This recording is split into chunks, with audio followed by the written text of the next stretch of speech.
Our job in this lifetime is not to shape ourselves into some ideal we imagine we ought to be, but to find out who we already are and become it.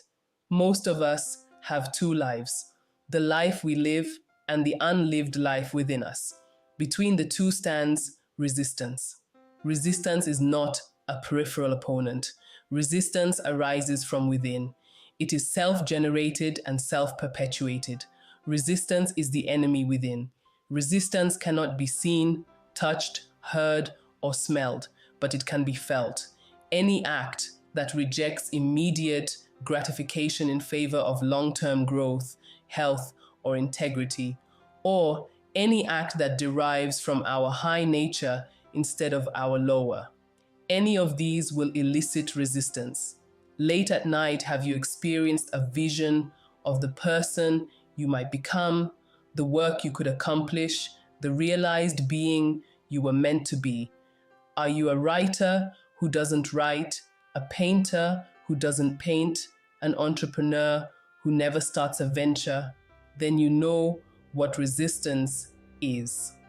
The more important a call or action is to our soul's evolution, the greater resistance we will feel toward pursuing it. Anything that draws attention to ourselves through pain-free or artificial means is a manifestation of resistance.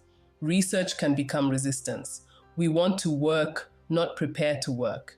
The more you love your art calling enterprise, the more important its accomplishment to the evolution of your soul, the more you will fear it, and the more resistance you will experience facing it.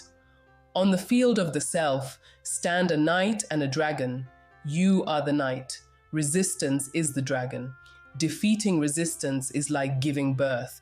It seems absolutely impossible until you remember that women have been pulling it off successfully, with support and without, for 50 million years.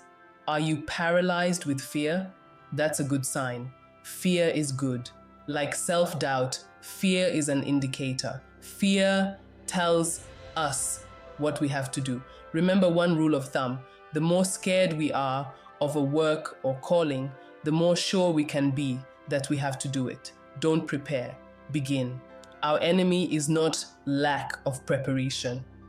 The enemy is resistance, our chattering brain producing excuses. Start before you are ready. The people who accomplish great things aren't people who don't experience resistance. They're the ones who can recognize it and choose to act anyway. Do the work, overcome resistance, and get out of your own way.